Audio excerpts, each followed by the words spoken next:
Hello, everyone. On this Threat Thursday, we're going to do something a little different. We have Jamie Williams on from MITRE, who has some experience doing adversary emulation, and in particular, Cozy Bear, which is the one we're talking about this week. So thanks for coming on, Jamie. Appreciate your time. Thanks for having me, George. Looking forward to it. Awesome. So can you tell us, what are MITRE evaluations? Okay, yeah. So attack evaluations, long story short, we assess cybersecurity products using adversary emulation, as the name implies. Basically, long story short, is we wanted to see how actual security capabilities detect and respond to the adversary behaviors captured in attack. You might have looked and checked out the results online, but basically what we do is we put together a maybe 2 or 3 day scenario based on a particular adversary, execute that against some vendors, then capture how they detect and in going forward, how they protect against those behaviors. So it's super fun experience, learning a lot, especially coming from offensive background. So, sit in the room with all these blue team and security vendors, SMEs, it's truly been a pleasure. That's awesome. So the first thing is you choose an adversary and then gather CTI. You've done a few of these already. Can you tell us which ones you've done and what's planned next? Yeah, correct. So that is exactly spot on. So we actually execute these in what we call rounds. So each round is based on a particular adversary. So for the first round, we used APT3, also known as the UPX team. They're a really interesting group, very kind of bullish, I would say. They have their objectives, they get in, they get creds, they move laterally, they grab a bunch of data, they get out. Not a lot of concern about the victim, stealth, just kind of more very operationally focused. Second round, as you said, we did Cozy Bear, APT29. Very different perspective there. They're very tradecraft, I think, tradecraft focused. We can dig into that later, the rest of this talk, but very different feel. And then going forward, we are going to do the next one that's already been announced, Carbonite Group and Fin7 combined. Definitely the feel there is that they're very, in general, the financial groups, they're very efficient. They're very focused on, their objective, just a financial gain. So they're a little bit more risk prone, I guess, or risk prone, I guess would be the right word. Taking a little risk, more innovative, more interesting tradecraft, but also different flavor, because I think the first two groups, 3 and 29, were a little bit more on the espionage side, where Fin7 Carbonite a little bit more playing the man behind the keyboard, looking more at the user, key logging, screen capture, trying to get really at that level, layer 8 level attack. Nice. Awesome. So yeah, diving into Cozy Bear a little more, since that's our Threat Thursday. What made that one particularly interesting? What was different about that over APT3? I know you mentioned that briefly, but can you dive a little deeper? Yeah, 29 is fascinating, mostly not just because of their notoriety, how successful they've been in the past, popping the DNC, and they've pretty much had global operations for a couple of years now, but getting more into their tradecraft. They seemingly have a very good understanding of how detection and protection stuff, technologies work. Particularly, it seemed based on their tradecraft, you can tell they have a very nuanced understanding of how to avoid detections, but also not just real-time detections, but basically how a SOC operates. So they were, doing things like using WMI to break process trees. They were very careful about recompiling payloads and never kind of avoiding the static IOCs. But also they understood that it wasn't just real-time detection they had to worry about. They had to worry about, someone on the back end, like an IR team or hunt team come behind them. If you check out FireEye's No Easy Breach series, they go into great detail about how difficult it was from a triage perspective to trace these guys down. They were cleaning up after themselves. They were where possible, considering all the forensic footprint. So really it was truly was a great level up to studying these adversaries, learning kind of how they operate. Yeah, that's awesome. And I mean, you made a good point here that, and I saw your blog series, right? These 2 posts that you just put up on Medium. Highly encourage anyone listening to watch those. In particular, you mentioned WMI, right? The Windows Management Instrumentation Controller. And it's not just about using WMI.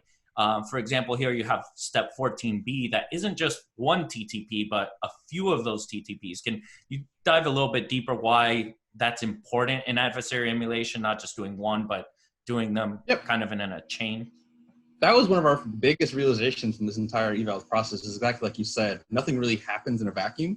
It's really important to look at, one data point at a time, look at one technique at a time.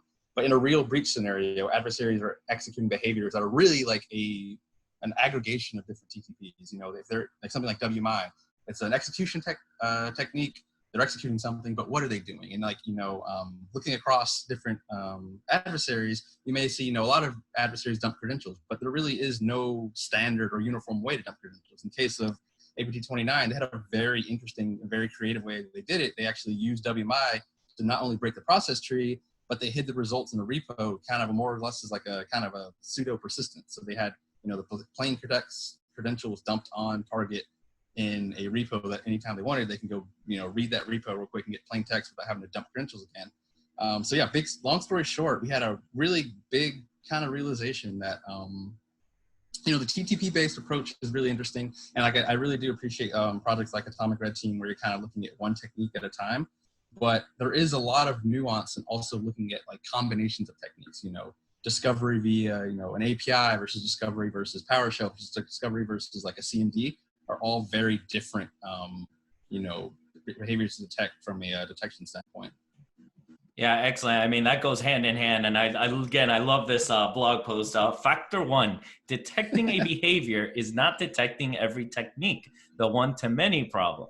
And I think that in our industry, kind of when MITRE ATT&CK came out, a lot of senior management that kind of didn't go deep at the procedure level was thinking like, oh, I have coverage for this, it's green, we can move on. And that's not the case, right? Yeah.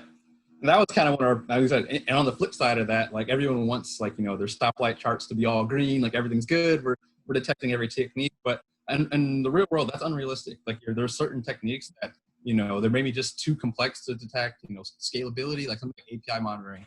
You can do that in a vacuum, you can do that in a lab, but doing that at scale is probably very difficult. So one of our other big realizations is like exactly what you said, you really don't necessarily need to detect every technique. It's good to know just from a stance of like, understanding your own capability, but something like, discovery via API, I maybe necessarily don't need to, see the API actually calls. I maybe can use other data sources or tangential or surrounding behaviors to kind of hone in on that technique that I might have missed based on, cost, complexity, staffing, resources, whatever it may be. Awesome. So just as a quick summary, you pick an adversary, you gather cyber threat intelligence, you create this adversary emulation plan, and then you emulate these things. Something that a lot of people, I think is a misinterpretation is that, do you have to follow the adversary emulation plan exactly as it was proposed? Or is there steps where you can deviate and maybe use a different tool or try something that kind of goes with the plan, but is not exactly written? Yeah, a good point. Like I said, even in the emulation side, we're not truly simulating the adversary. We're not downloading their exact malware sample and executing those. Really, like we try to frame it as inspired by the adversary. So like I said, even from, the true CTI to what we're emulating, there's a bit of a delta there. But to your exact point, the execution of it, we try to design those to be as modular as possible. For the cases of, you may not, we put together a 2-day scenario, you may not have the time and resources to sit down and execute, 16 hours of emulation content. To try to make it friendly enough where, you can pick certain parts that you're interested in, or if you want to run from cradle to grave and maybe you're not using the same tools as we did, try to make it plug and play based on whatever your situation is. But long story short, like you said, it's not so much, if you're only emulating APT29, if you do every technique and here's our techniques, it's kind of definitely more fluid and more artistic than that. Like I said, it's more or less, we're just trying to capture the behaviors that make APT29 special, and not just for the sake of, emulating them perfectly, but applying those to all of the other use cases, building detections, building protections, reassessing our visibility, all these different and very challenging, hard cybersecurity problems.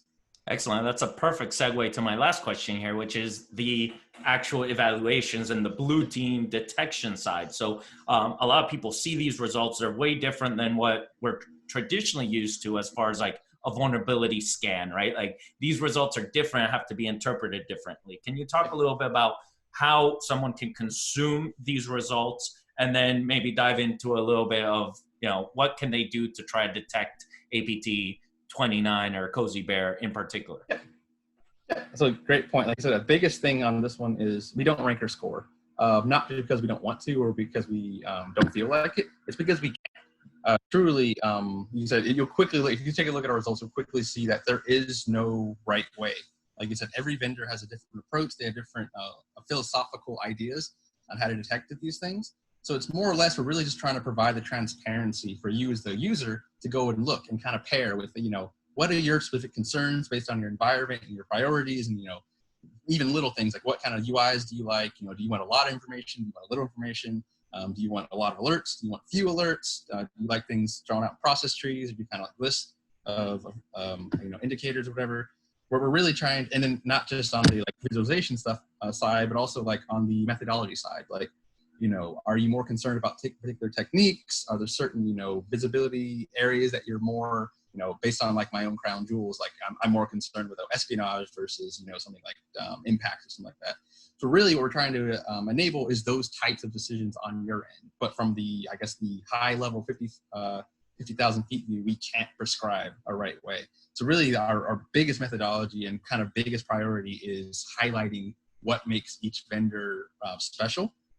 And most of the time it's, they come in first day and they'll tell you like, this is our approach. And like I said, more or less throughout the eval, we do try to capture that as much as possible and deliver to the customer. But also I think it's a really good experience because we provide feedback to these vendors. Like they spend a lot of time and a lot of effort, I guess, materializing whatever their vision for detection is. So giving them feedback on what works, what didn't, and opportunities going forward is actually really exciting to see between rounds, improvements between vendors on little things that, I know APT3 when it might have slipped the cracks, and then 29 did a similar behavior and they got it. So that's really exciting. But to your point, like I said, and even just for the user, like the community, looking at the results, we try to be transparent about everything, not just the results. So putting out the methodology. So you as a consumer, maybe you have one of these products or you have a different product. You probably have a different configuration as well. Setting that up in your own environment and re-executing the behaviors to kind of, I guess, reproduce that same process and the same results specific to your use case. That's awesome. Phenomenal stuff. I mean, MITRE ATT&CK is doing awesome things. You're doing awesome things. And we look forward to the next one, right? It's Carbonac and Fin7 right now. At what stage are you in right now with that one? And we're getting ready. Like I said, it takes a lot of time. Like I said, adversary simulation process doesn't open overnight.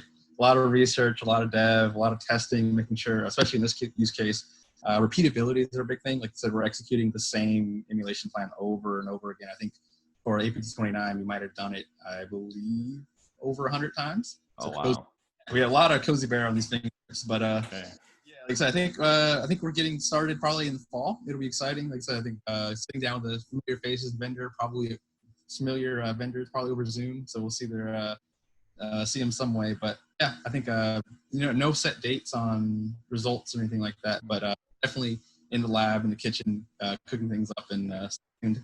Awesome. Well, thank you so much for your time. I think this was very valuable to our Threat Thursday folks. And of course, I'll link to your 2 blog posts that were awesome. I think very valuable stuff. Keep those coming. Appreciate it. Thanks for having me.